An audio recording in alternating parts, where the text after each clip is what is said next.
should be. First of all, to take it seriously, I think is wrong. Because eventually it is a democracy and everyone has a right to speak by the constitution. And social media just allows you to shout.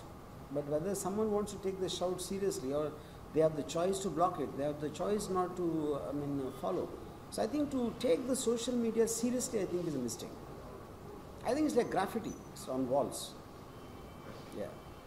You see, I would say, if you look at it, the power and sex are the two most primarily motivating factors by nature. I'm talking about even if without this social advancement on the religion or a morality or a social standards, before all this come in, which make a society, the primary motivating factors for anything are power and sex.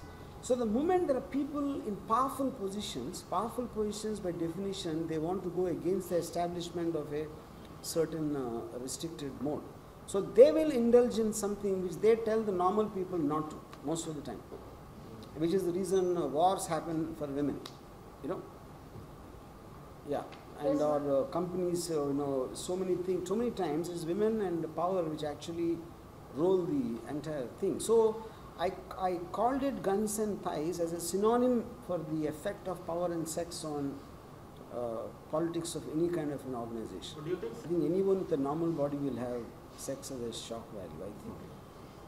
Yeah, the point is, if a gunshot is happening at a certain place, a kid happened to be there, so many times you hear criminal acts, like terrorist acts. No, I don't think when an act happens, the guy who's going to shoot a gun is going to look at kisko moka upar, obviously you can't do that, So I think the fact that it can happen in places where even children and normal people are there, I wanted to assert that point there. Is it allowed by whom? I mean, yeah, see, first of all, on a digital space, eventually you're talking about a legal or a moral or whatever. So that what we put on the kid is actually sweet water mixed with color. And the boy, obviously, but when you're seeing it in the context, it looks like actual blood has been thrown on his face, which obviously that is not how films are done. Yeah. See, that's what I'm saying. I don't think, but that is the only point. That is one point. Yeah, that is one of the I also would tell the story in an extended period of time to give it the justification, And like each meet, like also anybody who comes to watch something called Guns and Thighs, the title itself is indicative of what it is. Then you're telling it's about underworld, it's about whatever the graphic language and all that. After that, you are making a choice as an individual. Freedom is about you being able to make the choice. So you can't stop everyone else, whoever wants to see it, to stop here because they all are in the theatre.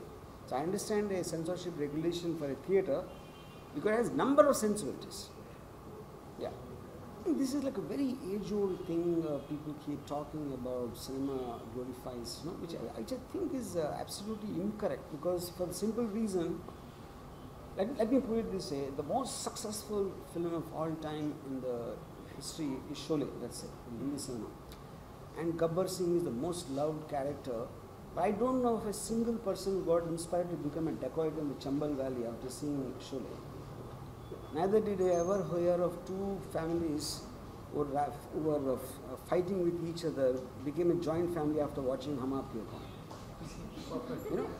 So I think it's a completely exaggerated thing of that. And eventually cinema is about heightening emotions. It's about showing imaginary conflicts and to create some kind of a resolution by the time you reach the end. And to make it effective, you have to take the conflict high.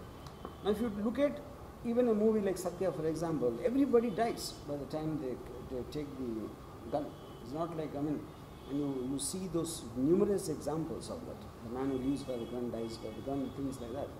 So I think yes, but you might create, like you see a Mad Max, you want to go fast in a bike, But that speed of the bike will only be from your compound till you come to the road. Once you are in the traffic jam, it will be leveled. The water will reach its own level. Yeah. I want to ask that question. I think if I was not a filmmaker, I would have died.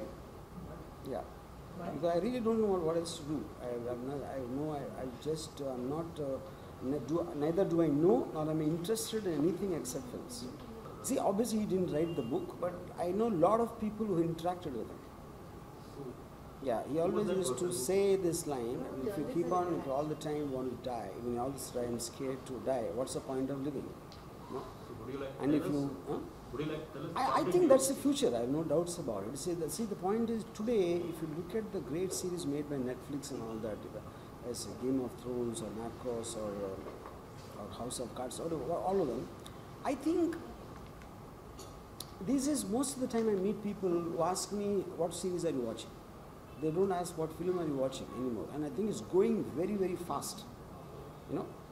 And the fact that you can, really get deep into the whole thing, and you can just go and imagine, we are scared of making a film more than 2 hours long. People are binge watching something like a Narcos for 12 hours at a stretch, which means the content is so interesting, you know. So I think your mindset completely changes when you're thinking of it in terms of a web series. You don't need to have that stipulated first act, second act, interval kab hai, climax kab hai, pre-climax. All this you can just take it out and tell the story in your own way, as long as you think it deserves to be told.